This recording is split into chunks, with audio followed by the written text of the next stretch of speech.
Sports shape lives, build communities, and drive billion-dollar industries. Yet their true impact often goes unnoticed. From personal growth and well being to career potential, it's time to rethink what sports can do. This is the Why Not Sports podcast.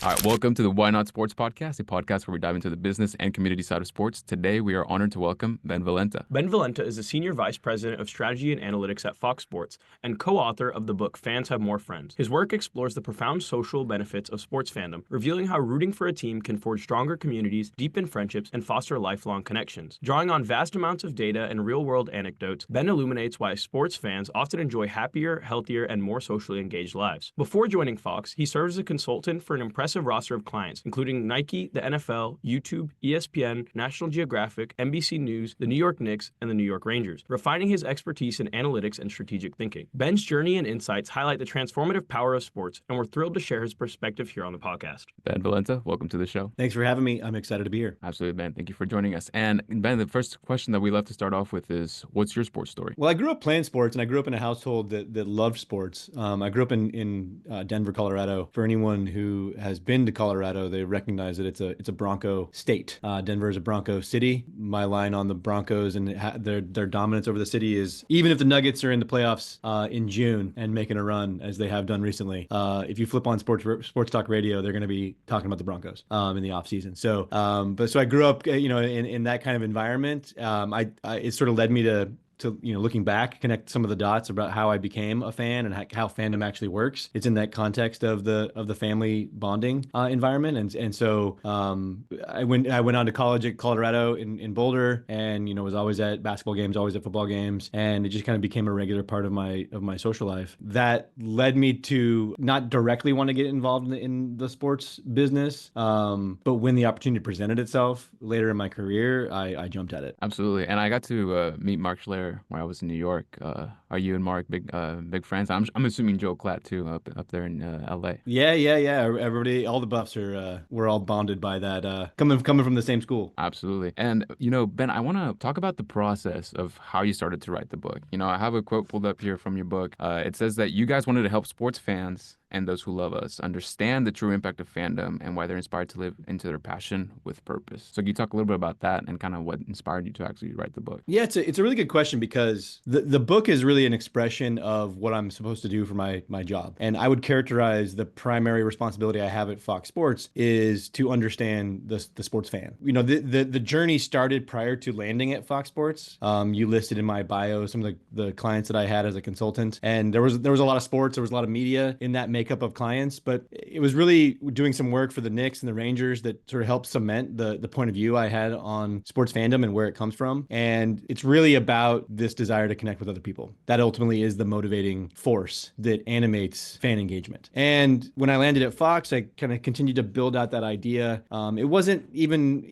I wasn't necessarily going out to build that idea out directly. It was just that I kept, as I would go down a road of let's explore MLB fandom, let's explore college football fandom, let's explore studio show engagement, like the daily talk shows. I kept running into the same idea, this idea of socialization, this idea of community building, this idea of a thing that brings people together, being the animating life force of all of that engagement. And when you start to connect the dots, it sort of reveals this impact on society. It wasn't there were a few breakthroughs along the way that sort of helped propel this into a book format. But it really starts with this idea: to be a fan is to be a part of a community. And we had that insight going way back. We kept running into that insight, and it crystallized when we decided we wanted to try and prove that out. It's really difficult to test the hypothesis: to be a fan is to be a part of a community. There's really no concrete way to try and run an experiment, prove that. And so we developed a few different more testable hypotheses around the nature of social connection among fans. So if that's true, to be a fan is to be a part of a community, then we would expect the bigger the fan you are, the more active social networks you would have. And so we set out to try and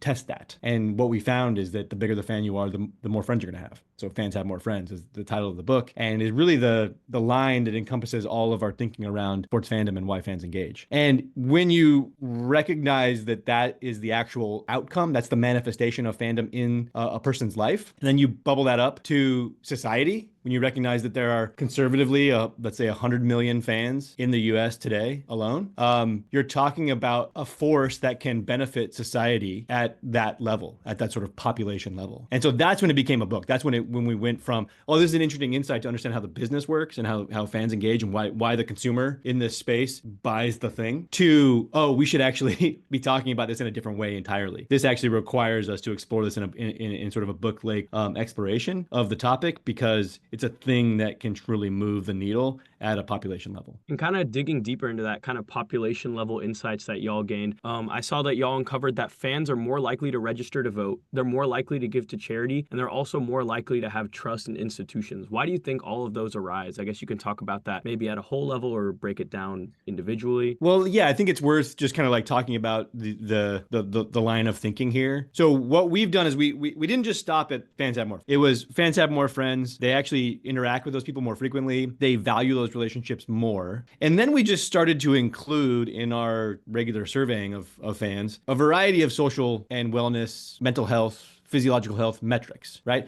And we would literally just like, we would borrow things. We would, we follow Pew on Twitter, and they would post some new survey and be like, oh, that's interesting, we should try that. We would see some new academic report that would come out around loneliness and how their battery of questions that they use to examine that topic. We would borrow that. And we would just kind of borrow from all these different sources. And what we found is every time we looked at a wellness metric of any variety, we found that the bigger the fan, the more likely they are to enjoy that thing, right? So the more likely they are to be happy, be satisfied in their life, be grateful, be confident, be optimistic, give to charity, trust other people. So like at every turn, we encountered the same thing. I think it's worth pausing for a second here, because it's important that we recognize it's not the sports that are doing anything magical besides bringing people together. It's the socializing, it's the coming together of the people that actually leads to these positive outcomes. So when it comes to any of those individual things, and we can go into whichever ones you guys are most interested in, what it's really about is people that are engaging in sports are interacting with more people more frequently. And as a result, there is a tangible shift in their worldview and the makeup of their social lives. And the resulting benefits of that are the metric in question, whether it's trust or happiness or giving to charity. It all sort of works the same way. It all revolves around that additional socializing. And which one of those, Ben, kind of stood out to you when you were doing this research? Was there a specific moment, interview, or data point that you just made you realize how powerful the connection between fandom and well-being is? You know, what's funny is the one that stands out to me the most. So I think people tend to, and I tend to use the stories that are most personal and about intimate connections, because they pull at some pretty profound emotional heartstrings. So the stories around, people connecting with their children or their parents tend to be the things that I think move the needle the most. What I love, though, is actually the stories and the science around what sociologists call weak tie connections. People that are in our social circles, that are our friends, our family, those are referred to as strong tie connections. It's fairly obvious to understand how those things work, and those connections and relationships work, and how sports can enliven those things. What's interesting, though, is when you think about the weak tie connections. So this is interactions with strangers, with the barista at the coffee shop, with the local bartender, with the people that you kind of encounter. You might recognize them. You see them frequently. They're sort of neighbors that you might wave at, but you don't necessarily even know them. Mm-hmm. And the reality is that sports can create and foster connections with perfect strangers in ways that nothing else can. And for the scientists who actually study the benefit of weak tie interactions, we see that alone has a tangible impact on someone's day, on their well-being, on the hormones coursing through their bodies at a given time. When you just acknowledge other people, when you smile at other people, when you have those brief interactions, it does actually brighten your day and changes the sort of course of your day. And if you accumulate that over time, it leads to long-term benefits. And that was the sort of thing that unlocked the power here. It's one thing to talk about. I mean, I often say, and it's true, that the Denver Broncos are the foundation of the relationship I have with my dad and my brothers, my mom. And that's, I think, a very important, powerful thing that we should talk about and we can explore. But just the idea that there's nothing else in our culture today that can inspire the head nod, the wave, the sign of acknowledgement to a stranger on the street in the way that sports can. And then to recognize that actually has a positive impact on my physiological state, my mental state. I think it's like, oh, this is a huge thing. This is a thing that can move the needle for people. This is a thing. And because I think it's important to recognize here too, also, that this is a thing that people are already doing. So often when we think about, the loneliness crisis, there's a lot of ink spilled currently on the loneliness crisis. We talk a lot about like a friendship recession, the fact that people feel isolated by our digital lives, et cetera, et cetera, et cetera. We talk about solutions, and the solutions often require people to go out of their comfort zone to do something, to enjoy some conversation with a stranger. And what we're doing is saying there's a thing you already do. Do it a little bit more. Recognize that it is a tool you can use. It's not hard to it's hard to initiate a conversation on the train with a stranger. Like that's a hard thing to do. It's not hard to say go Knicks if you see somebody wearing a Knicks hat, or Aggie fans say to each other, Gig 'em. There you go. Okay, so you're walking down the street and you see somebody with the A&M gear and you say gig 'em. That interaction, simple as it may be, has a knock-on effect for both parties. It's so simple. But so we should all be doing it. If we were all aware of it, we would all do it. And I think that that's kind of the quest of the book, is to try and get people to understand that this is a powerful tool you have. It's very easy to use. It's something that you already use often. So just do it more. Did you become more intentional because after the book, writing like the way that you go interacting with people in the office, bypass people when you go out? Absolutely. Never miss an opportunity to say go team to someone that you see on the street. It's amazing. Just run it as your own little social experiment and just see how people react. Oftentimes people won't even register that they're like wearing their Nuggets hat or their Aggies hat, and then they put it together and they just have like this thing dawns on them and they smile and they say gig 'em back to you. Like it's really amazing. But also it doesn't just stop there, because it also has these effects on more strong tie relationships too. So I would also say never miss an opportunity to send that text to somebody about the game, about the player, about the trade, about whatever it is. Don't ever turn down an invitation to a pool for March Madness, to a fantasy football league, to like, if you see all of these activities not as just merely the act of playing, participating in a fantasy league, or what's worse, like a waste of time. If you see them as a reason to talk to people more, then you should just say yes to all of those things. Your life will be greatly improved as a result. Absolutely. And what do you think makes that impact unique from fandom of other mediums, kind of maybe from music or from kind of other types? Because it exists at scale. This is really like the secret sauce of sports, is really just the scale at which it exists in our culture. So to illustrate that, like, you could sit me down at any bar in the country right now, and I could gin up a conversation with perfect strangers using sports, right? It could be about talking about the local teams. It could be talking about national storylines. It could be talking about any number of topics, and the person is likely to be able to respond in kind, right? That could be true with other interests and activities and fandoms. I could find fans of Sopranos or Breaking Bad, and we could have a conversation about that. I could find Taylor Swift fans. I could find people who are into, I don't know, yoga or CrossFit. Like, I might be able to find, but it's not likely that I'm going to find that person. It is likely that I'm going to find someone who could have a conversation about sports.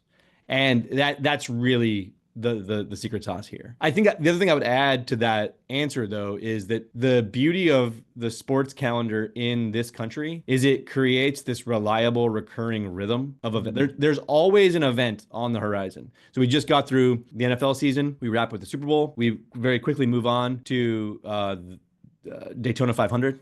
We're about to ramp up into the NHL, NBA playoffs. Pitchers and catchers are reporting. We're in spring training for Major League Baseball. March Madness is around the corner. The Masters is right after that. Like, there's always another thing that we can set our sights on that give us a reason to talk to people, to connect, to hang out, to invite people over to watch the game. Like, there's always that thing out there on the horizon. And so that plus the scale culturally means that there's always something happening, and it's always fertile ground for conversation and connection. Absolutely. And I think something that's interesting to note is, what are some common misconceptions that people have about sports fandom? I mean, I think you've talked about this before, but kind of that perception of like a high value fan, like you talk about in your book, being like somebody who has like face paint, throwing beer in a stadium. Like, how far is that from the broader impact? And I think it goes back to the scale that you alluded to, right? Like, that's kind of like the perception that you see a lot of the times, but it might be more of those like smaller interactions that are compounded and have the benefit for most sports fans. Yeah, I mean, I think that our cultural conception of the sports fan revolves around the idea of the face painter. It is, we think of when we go around the country and we talk with fans in focus groups and we talk about their conception of fandom.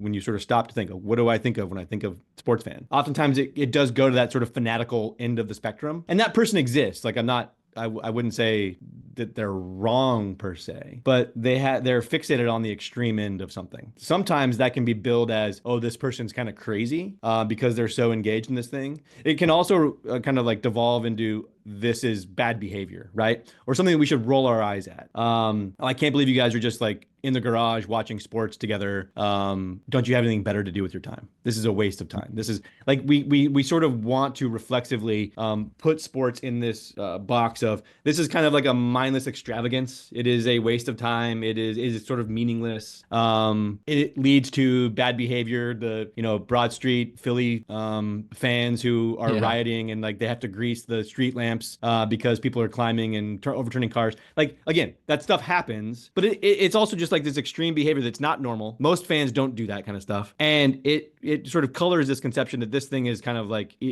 at worst bad, at best kind of a waste of time. And that's the thing that we're trying to change the conversation on, is to say, yeah, that person, like that the one guy in the section at the stadium who had too many beers and is being kind of unruly, like that's a bad thing. We don't want that. Don't color the whole experience based on that one guy.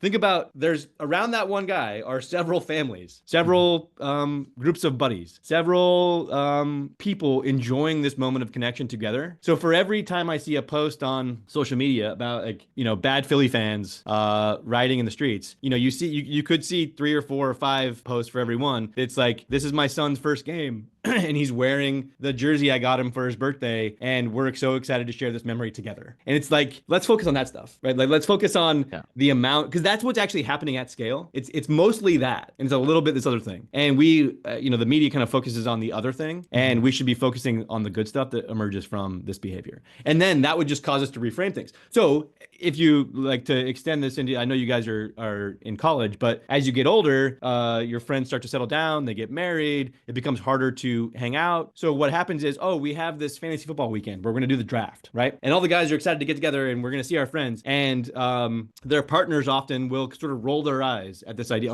Oh, this is a silly thing where you guys just get together. And what I would say to that as a specific example, no, this is actually a really important thing. The fantasy football draft is just like it's a reason to get together. It is an excuse for us to hang out. The hanging out's actually really positive. It's going to have a positive impact on everyone's life. So we should encourage that thing, as opposed to like rolling our eyes at the idea that this is how we're going to come together. We should just recognize it's the coming together that matters. So do more of that. Any vehicle that gets us to more of that coming together is generally going to be seen as a positive. So in your research, have you been able to discover any kind of generational trends that have been occurring within that? A bit. I think the way to think about fandom, so if you take kind of my thesis on how fandom operates, I would say it's something that you're socialized into. It is a learned behavior that requires repetition over time. So we see a very clear life cycle of fan engagement, and one tends to peak in their engagement around their like late 30s, early 40s. There are some generational components here, like time is a variable in the conversation, but I think it's important to recognize that a 40-year-old's fandom does not look like a 20-year-old's fandom, and it's never going to, and we should not expect that to be the case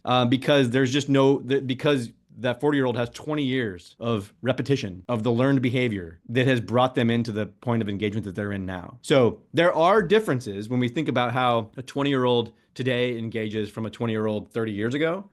But to be honest with you, I don't see that much of a distinction. There are more touch points in media. The way that media is distributed has changed, but the nature of that engagement is still the same. And I don't know that there is this massive generational shift in sports fan engagement that the industry might claim that there is. I think oftentimes when people make the claim like, oh, the kids these days, I can't get my kid to watch a whole game, is something that is uttered a lot in boardrooms that I'm in. And the reality is, like, I don't know that was ever, I think that was always a problem. I don't know that's like a new thing.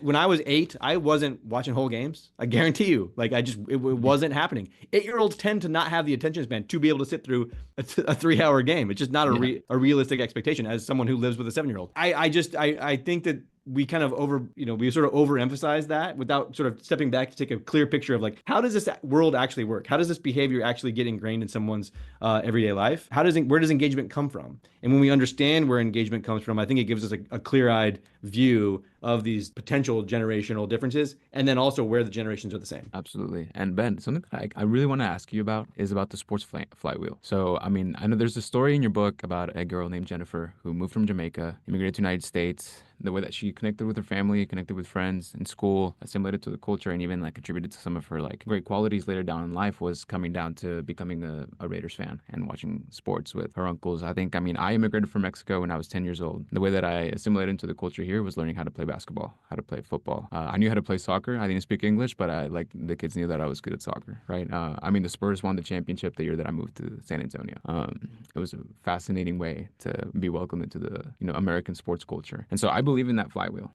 Could you tell us a bit more about how it works and what it is? Sure. So the fan flywheel is basically, I think, the way to think of and explain how fandom takes root in someone's life and how they become an engaged fan. The way a flywheel works, just conceptually, is imagine you have two variables, X and Y, right? X leads to Y, Y in turn leads to X, right? So as those things start to interact, it creates momentum, it creates energy, right? And this is the easiest way that we describe it in the book to think about this, like the way a flywheel actually works in machinery is it's similar to a merry-go-round. Like you push kids around the merry-go-round. When you start pushing, it's really hard to get it going, but it eventually creates its own momentum and it becomes easier to push to the point where it can just spin freely on its own. That's what a flywheel is. It's the sort of the interaction of these two elements that create that sort of energy that eventually allow the thing to spin on its own. And when we apply that model to the way fandom works, I think the two variables that are at work here that are creating the energy are the interaction between some fan engagement activity and then the social benefit that emerges from that thing. So, as an example, the Spurs win the championship. You get swept up in that activation energy of that moment in the community. You have friends who are Spurs fans. You're watching the games. You're going to the games. All that stuff is happening.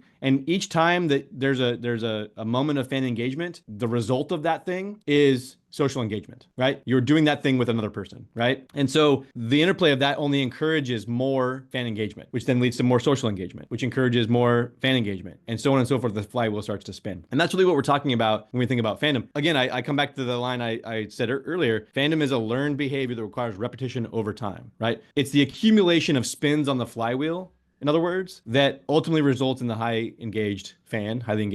And really, there's no other way to do it. There's no shortcut to that. You have to have this interplay between the two things. And it's important. So if we think about wanting to encourage people to engage more, we have to think about both sides of that flywheel. We have to think about both the activities through which fans can engage and then the social benefit that emerges from that engagement and how those things can work together to incentivize people to lean in more. Gotcha. And something that I think is really interesting too, kind of like talking about the flywheel and transitioning into kind of the environment that we're in as a society right now. You mentioned that sports fan identity can soften the hardened boundaries between us and them and turn it into we. How does that really work? So this gets into the idea that your fandom, because it exists at scale, it is a social enterprise. And because of those things coming together, the collision of scale and sociability, fandom necessarily exposes us to other people. Like that's just the nature of it. So the simplest way to think about this is we put to use in surveys something called a thermometer, a feeling thermometer. And so this is a way that sociologists will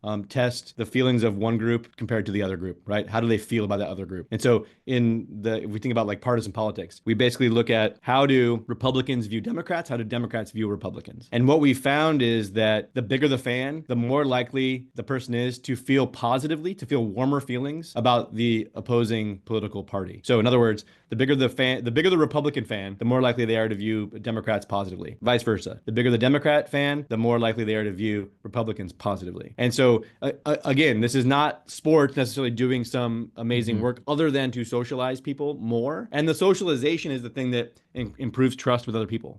It decreases our level of animosity and vitriol that we feel towards the other side, right? It just sort of lessens these things. It turns the temperature down on all of them. It doesn't like right all the wrongs. It doesn't solve the problem per se. The baseline metrics about how Republicans feel about Democrats and how Democrats feel about Republicans is still alarmingly low, but we see a market improvement if you are an engaged sports fan. And so again, this is one of those things that reveals how impactful this can be for society at large. And it points us to a potential solution or part of the solution to get us out of the mess that we're in terms of partisan politics. Gotcha. And Ben, for you, kind of what is, the biggest contribution that sports have made in your life personally? Like, what's your favorite, flywheel? Like, which one are you most grateful for? I mean, I think that the thing that I'm grateful for now is I have an understanding of how this works. And honestly, I have kids now. I have a 7-year-old, a 3-year-old, and a 1-year-old. And the 3-year-old and the 1-year-old aren't quite there yet. The 7-year-old is just getting into it. And you see how easy it is for them to socialize if they have this thing. So we put them in sports. We wanted them to sort of be active and participating in those things.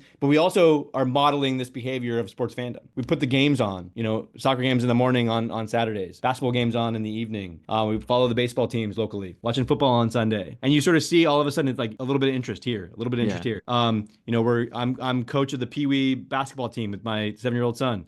We made it a day to go out and see the UCLA USC women's basketball team play last weekend. Took the whole, most of the team with their parents. So all of a sudden we had this incredible outing with everybody. All the kids are there enjoying themselves because they get to be in this environment that's fun, celebration, and they're doing it with their friends and they're bonding and they're having these moments. And then the parents are there and the kids are bonding with the parents and then the parents are bonding with the parents, as friends. And all of a sudden you sort of see it just kind of like take root. And I actually just, while we've been on this call, one of the families who I actually had to convince to go to the game and I had to convince to sign up for Pee Wee basketball just texted and said, "Hey, would you guys like to go see the Big Ten tournament that's going to be held in Los Angeles? The kids are super into going to these games and we'd all like to go." So you just sort of see how this stuff takes root. And now you then fast forward and it's like when those kids who are 7 years old right now are 17 and then 27 and then 37 and then 47 and they have kids of their own, they're doing the exact same thing and it's improving the quality of life that they have. It's improving their mental health outcomes, making the families tighter. And that's a positive thing. And you start to see, oh, this actually can work within my own family, within the families that I can influence just that are in my circle, but then beyond if they can understand the message of this thing. That's great, Ben. So if you were to write a follow-up to Fans Have More Friends, kind of digging deeper into new concepts, what is something that you would want to look into? Is it that? It's related to that. I don't know that it's a new concept necessarily, but I think it's the application of this way of thinking to kids and teens. Partly because out of sort of business necessity, one of the great questions that comes up often in this business is where is the next generation of fans coming from? And I think that this is actually the only true solution to solving that and answering that question, solving that problem.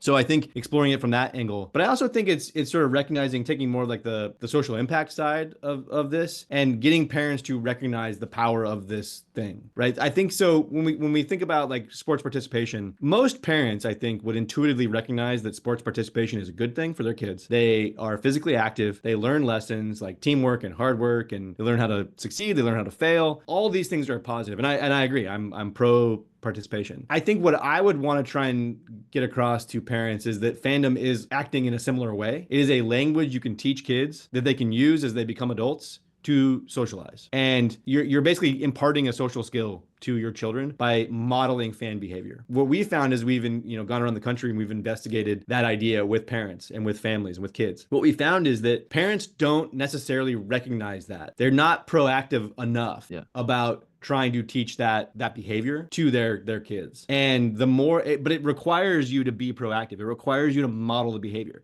And sometimes that just has happened organically, but I don't know that we can rely on it to happen organically. I think we want to proactively instill it in our kids because it has this knock-on effect to mental health outcomes, to social lives as adults. And so I think it's that notion. It's like, how do we get parents to understand that this is a good thing for their kids? It's a good thing for their relationship with their kids, but it's also just the thing that their kids will use as they become adults to socialize. Absolutely. And, that's awesome. And I mean, we're very fortunate to have such a big friend group that is super into sports. And I mean, my brother's a huge sports fan as well. But for somebody who isn't a big sports fan, right? Like, is there a way to tap into the social benefits of fandom without necessarily having a deep passion for sports? Or how would you encourage somebody who who is lacking that or is feeling that loneliness, like lacking that sense of community, to buy into certain aspects of the sports community. You talked about Jennifer from the book, the story from the book. So she immigrates from Jamaica. She has a big network of family here, but not a lot of friends. She recognizes kind of intuitively that sports are a way to bond with her family who's here on the ground, but then also to make friends at school, right? And I don't know that she was necessarily, when she embarked on this journey, I don't know that she was necessarily an engaged fan. She didn't really understand, like you mentioned the Raiders, she's a Raiders fan. I don't know that she understood even how football worked, but she recognized the social galvanizing force of that football fandom, and she utilized that. So if you're not an engaged fan and you recognize that like this is an interesting conversation, you would like more of that socialization, then just go to the sports bar, right? It's like you don't need to know necessarily what's happening on the field. You will pick that up as you go, but accept the invite to the fantasy league. Have someone take you under their wing and kind of show you how it works. Invite people over for a game. Like it creates this third thing. Like we have to talk about third places, which are places outside of work and home, a third place where we can connect and congregate. So bars, restaurants, cafes, those sorts of spaces. Well, when you're in that space, you need a thing to talk about, to engage over, and sports can be that thing, right? And so I think it's that idea of just like, yeah, invite people over. I use sports all the time for sports that I'm not even necessarily that engaged with, because I know it creates the space for people to come over and hang out in the garage and watch a game, but really just kind of hang out. And the game is there to relieve the social pressure, to kind of take focus off like a face-to-face interaction,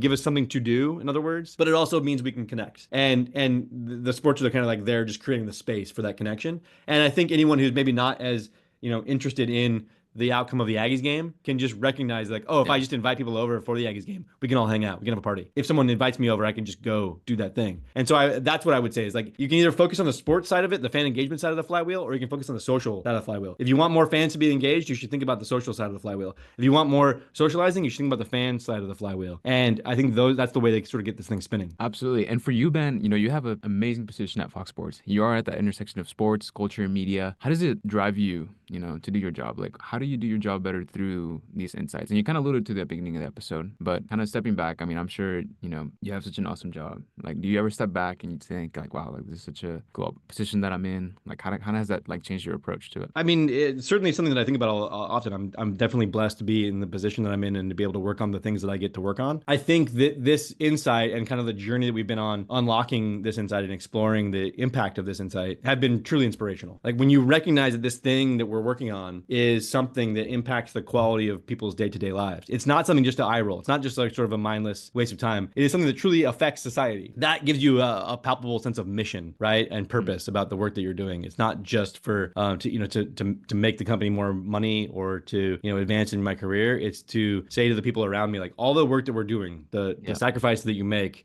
week in and week out, it's for a purpose beyond just the sort of the economic transaction. It's actually for a greater purpose that impacts society, and it truly impacts the lives of the consumers that we serve. Thank you, Ben. And kind of as we close down the podcast here, do you have any final tidbits of advice for professionals that are looking to engage within sports research or perhaps just the broader sports industry? Yeah, I think the number one thing I would say to anyone who wants to get in the sports industry is to recognize that the sports industry is actually an ecosystem of businesses that come together under the auspices of sports and fandom. The fans kind of are the consumer that sits at the heart of the whole thing. But I would encourage everyone to recognize and explore each of the individual businesses within the sports ecosystem as a unique business, and to understand how the business works that they're focused on, as opposed to just thinking of it all as like one thing that's just sports. Something that I actually kind of, it's become a pet peeve of mine in interviews when I'm interviewing potential candidates, is when they say things like, I'm just a huge sports fan. I want to be here because I love the Aggies or the Eagles or the Raiders. And it shows just like a misunderstanding of where how the business actually works. I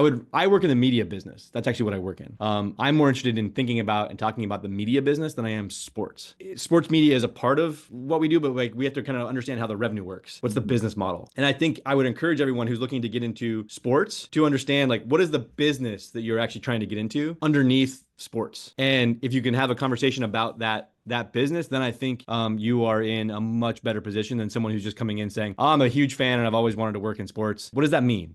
What part of sports? What's the business that you're trying to get into? And if you can talk about those things, I think it puts you in a better position. No, that's fabulous insight, Ben. And here at A&M, we have a big military presence, and we are actually taught by a former 4-star military general. And at the end of any presentation, he says, "All right, gentlemen, strong closing statement. Anything else you guys want to add?" So we want to honor you with that. And are there any closing things that you would like to say that you didn't get to say, or leave us with a impactful, strong closing statement? I think the thing I would underline is for all of the listeners out there, just recognize that your fandom is a good thing. It's a force for good, and you can use it as a tool for good. You can use it as a way to increase the connection in your own life, but in the lives of other people. And I would encourage everyone to do exactly that. No, awesome. Thank you, Ben. And very last thing, I promise. Here at A&M, we also do a thing called Good Bull, which is basically sending out good luck or kind of a shout out. Is there anyone you would love to send Good Bull to? I want to shout out my the Pee Wee basketball team, the Commodores, at the Penmar Rec Center in Los Angeles, California. Awesome, Ben. And where can people learn more about what you do, your work? Do you have a website, or if you want to shout out the book? Yeah. So the book is Fans Have More Friends. You can find it at wherever you buy books. There's also a website called fanshavemorefriends.com, and you can follow me on all the socials, Twitter and X, LinkedIn. Beautiful. Ben Valenta, thanks for joining the show. All right, thanks, guys.